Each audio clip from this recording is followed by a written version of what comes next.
Olá, sejam bem-vindos. Hoje a gente vai começar a nossa revisão. Vamos retomar aí os conceitos de calor latente e mudança de fase dentro daquilo que a gente conversou aí na última aula.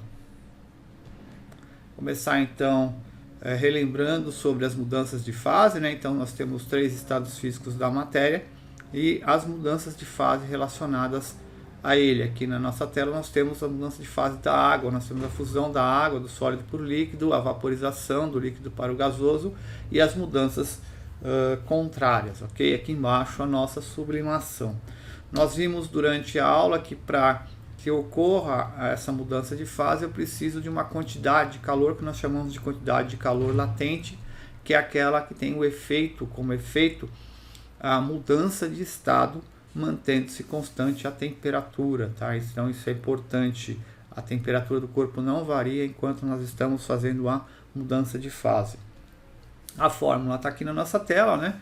Q igual a ml, a gente vai chamar isso aqui de Qmole, que é a quantidade de calor recebida ou cedida, M é a massa e o L é uma característica da mudança de fase da substância, o calor latente de mudança de fase. E não se esqueça da temperatura constante nessa mudança.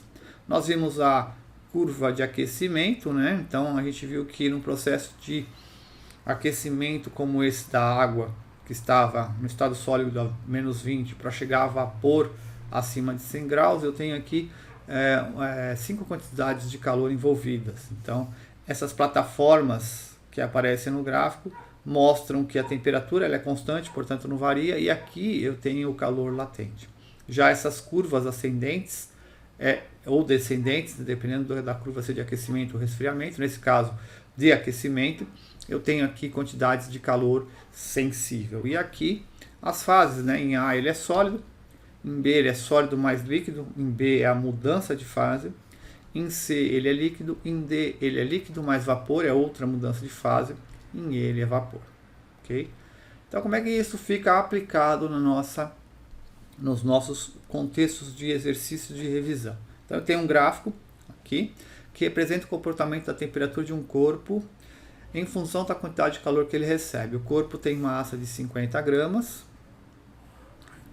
está na fase sólida. Então aqui nesse primeiro momento ele é sólido, aqui nessa plataforma eu tenho uma fusão, ou seja, uma mudança de estado sólido para o líquido, e aqui nessa última parte ele é líquido. O problema é que a capacidade térmica do corpo na fase sólida, como nós identificamos, a parte sólida é essa de baixo aqui, essa primeira, né? O primeiro momento do corpo, o estado do corpo é sólido. Então, eu tenho que analisar duas coisas. Primeiro, a temperatura, né? E a quantidade de calor envolvida. Veja que aqui eu não estou ainda na mudança de fase, né? Então isso aqui é uma abordagem com relação à capacidade térmica, algo que a gente viu algumas aulas atrás, né? Mas a gente começa a misturar tudo agora. Então eu tenho aqui uma variação de temperatura na letra A de 30 graus, ok? E eu tenho uma quantidade de calor aqui, deixa eu melhorar isso aqui, uma quantidade de calor de 300 calorias. Ela começa aqui no 0 e ela termina aqui no 300. Então a quantidade de calor aqui é 300 calorias. Para calcular a capacidade térmica, eu faço C igual a quantidade de calor dividido pela variação de temperatura. E aqui eu tiro 300 sobre 30.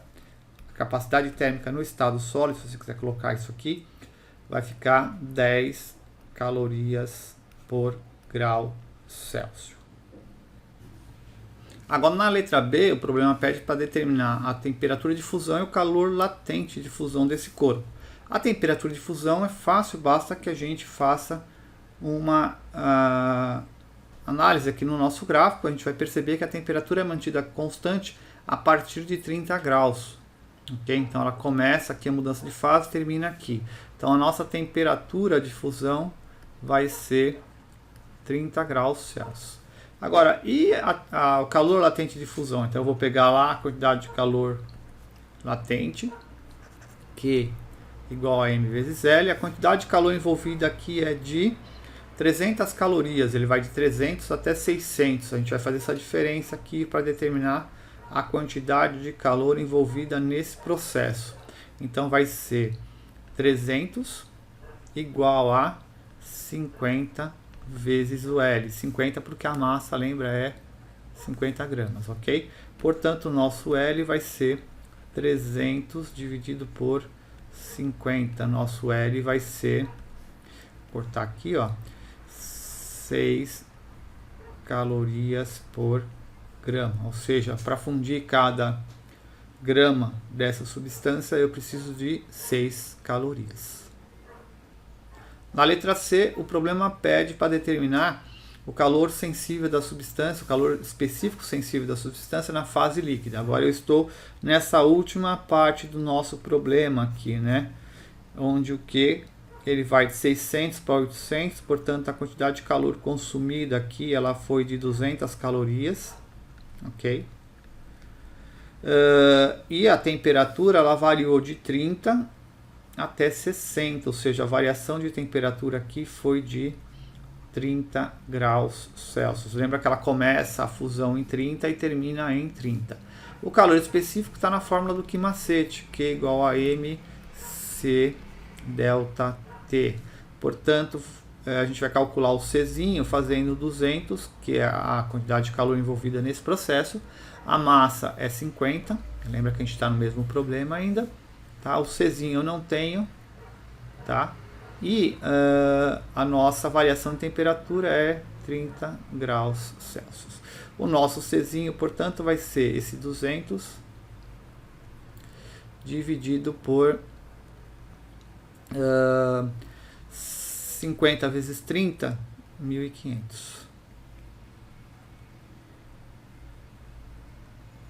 Isso aqui, eu vou cortar esses dois zeros.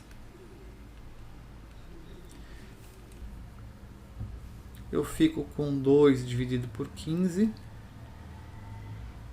Ou seja, isso aqui vai dar o nosso Czinho 0,13 calorias por grama graus Celsius. Bom, no exercício número 2 eu tenho aqui uma curva de aquecimento. Veja, eu tenho uma quantidade de gelo de 100 gramas, ok? Inicialmente a menos 10 e eu quero água a 10 graus Celsius, ou seja, eu quero transformar gelo do estado sólido em água líquida, né? E para isso eu vou ter envolvidas aqui no nosso problema 3 quantidades de calor. Então eu vou fazer a curva de aquecimento. Então eu tenho aqui, ó, menos 10 graus Celsius, que é a temperatura inicial do gelo. Esse gelo ele vai receber uma quantidade de calor e vai subir até 0 graus Celsius, que é a temperatura de fusão do gelo, ok? Que é 0. Aqui eu vou transformar essa quantidade de gelo em água e aí eu vou subir a temperatura até chegar no que o problema pede lá, os nossos 10 graus Celsius, ok? Então vejam que é um problema que envolve 3 quantidades de calor, Q1, calor sensível, Q2, calor latente, Q3, calor sensível novamente, tá? É uma curva de aquecimento, embora o problema não peça para eu fazer a curva de aquecimento, eu fiz porque fica mais claro para que eu tenha condições de resolver o exercício com mais segurança, tá? Feito isso, basta que a gente calcule as 3 quantidades de calor e some. Então, Q1 vai ser a massa vezes o calor específico na fase sólida vezes o delta T. Então, o Q1 vai ser igual a 100 vezes 0,5 vezes 10. Ele vai de menos 10 para 0, ou seja, ele sobe 10 graus Celsius. Com isso, eu tenho 50 vezes 10, 500 calorias. Ok? Então essa é a primeira quantidade de calor. Essa quantidade de calor serviu para quê? Simplesmente para levar o gelo até a temperatura de fusão. Quando o gelo chegou na temperatura de fusão, se eu continuar fornecendo calor para essa quantidade de gelo, eu vou ter agora a mudança de fase. Eu vou ter o Q igual a ml. Eu vou ter a fusão do gelo. Qual que é a quantidade de calor envolvida nesse processo? Então essa quantidade de calor do Q2 vai ser igual à massa que eu tenho do gelo, vezes o calor latente de mudança de fase, que é o 80, tá aqui, ó, tá? Isso vai me dar 8.000 calorias, ok? Bom, então se ele recebeu 8.000 calorias, ele mudou de fase, ele foi dessa fase sólida até a fase líquida. Então nesse momento agora ele é líquido, agora eu começo a aquecer a água líquida de 0 até 10 graus. Eu tenho uma quantidade de calor Q3, que é igual a Q macete de novo, porque é a quantidade de calor sensível.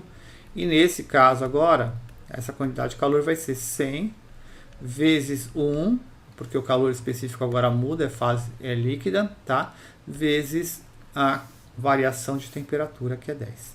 Isso aqui vai dar 1.000 calorias.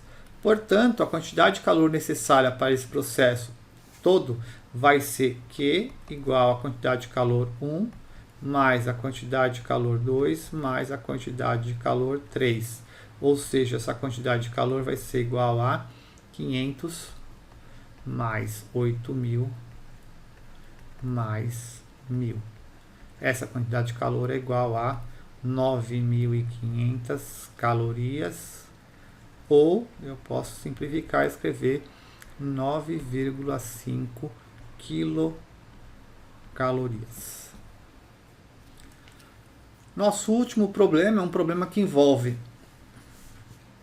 calor latente e envolve potência. Então eu tenho aqui o calor latente de fusão é 80 calorias por grama, e eu quero saber qual que é o menor tempo, ou tempo mínimo necessário para fundir 100 gramas de gelo a 0 graus. Tá? Então aqui eu tenho a potência dessa chama, dessa fonte de calor. Bom, primeiro vamos falar da quantidade de calor envolvida nesse processo de fusão do gelo. Então, veja que eu já tenho o gelo a 0 graus e eu quero só fundir o gelo, eu quero transformar o gelo quero transformar do estado sólido a 0 graus para o estado líquido a 0 graus. Então a única quantidade de calor que está envolvida nesse processo é o Q igual a ml, é o que mole, ok? Então eu vou fazer Q igual a ml, vai ser 700, que é a massa, vezes 80, que é o calor de fusão do gelo, ok? Isso aqui vai dar 56.000 calorias. Bom, eu quero saber o tempo mínimo, então eu vou usar a fórmula da potência. A potência vai ser a quantidade de calor absorvida dividida pelo tempo, tá? A potência dessa chama é 800 calorias, então aqui vai ficar 800 igual a quantidade de calor. Eu vou fazer uma coisa mais simplificada aqui por conta da nossa falta de uma calculadora, por exemplo. Então imagina que eu estou sem calculadora, como é que eu vou fazer isso aqui? Em vez de eu levar esse resultado pronto, eu vou levar para a fórmula exatamente o cálculo da quantidade de calor, ok? Então em vez de eu levar os 56.000, eu vou levar 700 vezes 80, dividido por ΔT. Por que eu faço isso? Porque esse 80 aqui eu posso cancelar com esse 80 aqui, tá? De modo que eu vou ter ΔT igual a 700, tá? Aqui sobrou 10, né? Então eu vou passar esse 10 aqui dividindo. Então eu vou ficar com 700 dividido por 10. Portanto, o tempo ΔT vai ser igual a 70 segundos. Ou seja, o tempo mínimo necessário para fundir 700 gramas de gelo a 0 graus, se o gelo absorve 800 calorias por segundo, é de 70 segundos. Ou seja, se eu quiser melhorar esse resultado, esse ΔT pode ser escrito também como sendo 1 minuto e 10 segundos. Bom, pessoal, então essa foi a nossa aula de revisão sobre mudança de fase. Espero que vocês tenham gostado. Um abraço, até a próxima.